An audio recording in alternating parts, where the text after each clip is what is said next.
Hi, this is Mr. Holler, and I've been asked to do a little congratulation thing for a group of girls, Sarah, Sammy, Jessica, Emily, Anna, Nina, and Grace.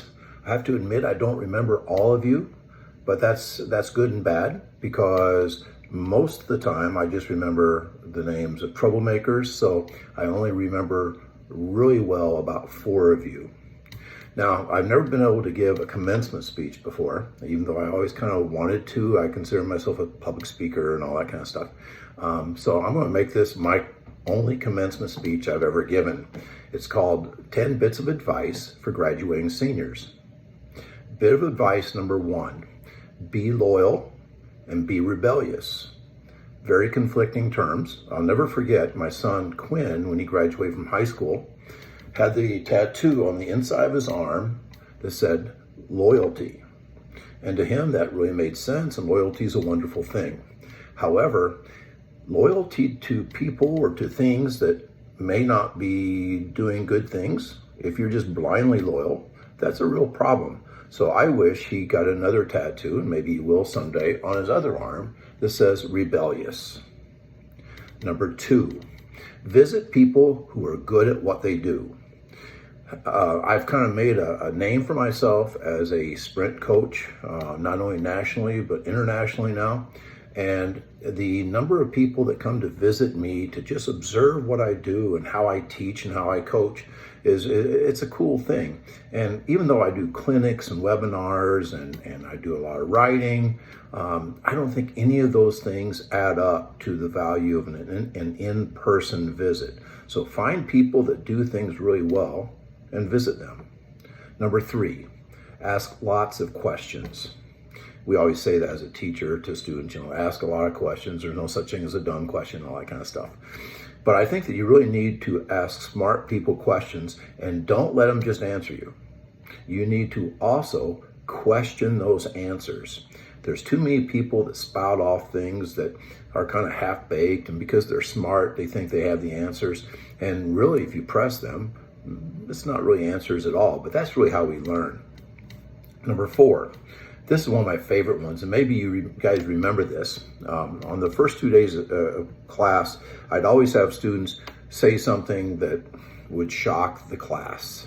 And at the end of that talk, I would talk about how we need to work at becoming interesting. To become interesting, I think you need to read. You need to do things that nobody else is doing. You need to think things that nobody else think, and you need to talk about it and write about it and all that stuff. If you do that stuff, you're interesting and people will want to be around you. Now, this is the key. If you can add interesting to being interested, that person that wants to ask questions, that person who is interested in what other people are reading, what other people are doing, what other people are thinking that nobody else thinks. That's when we really become good friends with people. We develop a clan of people that we really enjoy being around. Number 5, develop good habits. We're always talking about bad habits, smoking, drinking, that kind of stuff. But good habits, I think, is a fun topic. Like a good habit, like getting a good night's sleep every night.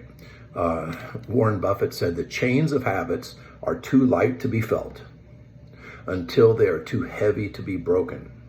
So just like we don't want a smoking habit or a drinking habit, we want habits that are healthy, that are very hard to break, that become a part of us. Number 6, write a daily to-do list. I do that all the time. I have it right here. One of the things that I've actually circled here is video cousins. So, I check things off. It was Henry Ford that says, nothing is particularly hard if you divide it into small jobs. So what I like to do is have a list of jobs. I have weekly, daily, that kind of thing. And I just love the feeling of checking it off. Every time you check off one of those things from your list, you get a little hit of dopamine. And dopamine is a natural chemical inside of our body that makes us really feel good. So check those things off every day. Number 7, the person who drinks the least has the best time.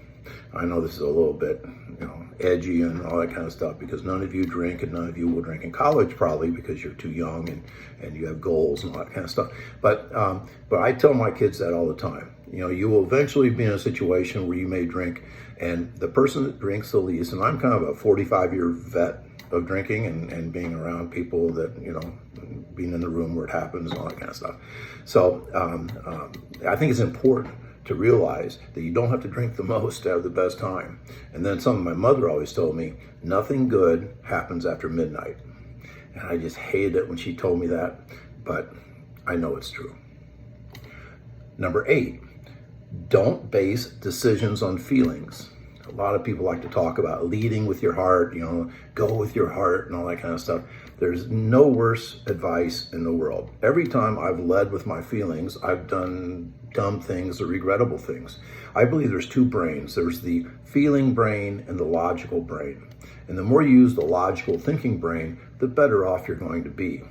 Mark Manson, who wrote The Subtle Art, if you haven't read that, you need to read The Subtle Art by Mark Manson. It's outstanding. Says your feelings are temporary. They only exist in the moment they arise. Your feelings cannot tell you what will be good for you in a week or a year or even 20 years. They can only tell you what is best for right now. They're very immediate. And even that is debatable. Number 9, if you have too many priorities, you will drown in shallow water. This comes from the book Essentialism, which is another book I highly recommend to everybody I know. The typical person goes in 20 different directions every day, and they don't get very far in any of their directions. Where I think really successful people choose something to get far in, something to really be good at. Now, obviously, when you're in college, that direction should be your school. If you are going in 20 different directions in college and your academics is just one of 20, then you are going to drown in shallow water. And nobody wants to drown in shallow water. It sounds awful. Socrates says, beware of the barrenness of a busy life. In other words, people that are busy going in too many directions, they don't get anywhere. They end up standing right where they are right now. And we all want to get somewhere. The last thing, if you don't get enough sleep, you're going to end up fat, sick, and stupid. I really believe this, and this is maybe my coaching part of me, and I've been a lifelong runner and all that kind of stuff. But I really believe, and this is scientific fact, that people who are getting 5 hours of sleep, I know none of you have weight problems and stuff, but eventually when you grow up, most adults have some type of weight issues. I've fought weight all my life. And one of the problems is if you're only sleeping 5 or 6 hours, you're going to gain weight. You're also going to get sick more often, and your brain's not going to be as good. Now, like when I was in college, and actually for most of my life, I thought that sleep was an inconvenience, something I just had to do, and the less of it, the better as far as I was concerned. Now I see it very different. I tell my athletes that an 8-hour sleep will make you 20% better as an athlete. I believe as a student, that's the same thing. And so once again, getting back to that Warren Buffett statement about, habits being so hard to break, you want to develop habits that are really good habits that are hard to break. Congratulations on graduating from the most messed up school year in the history of civilization. You will tell your kids and grandkids all about the year of 2020. Let's just hope that these stories don't progress into 2021, 2022, etc. And always wear a mask. Thank you. Good luck in your college endeavors. And I'd like to see you again someday. Take care. Bye.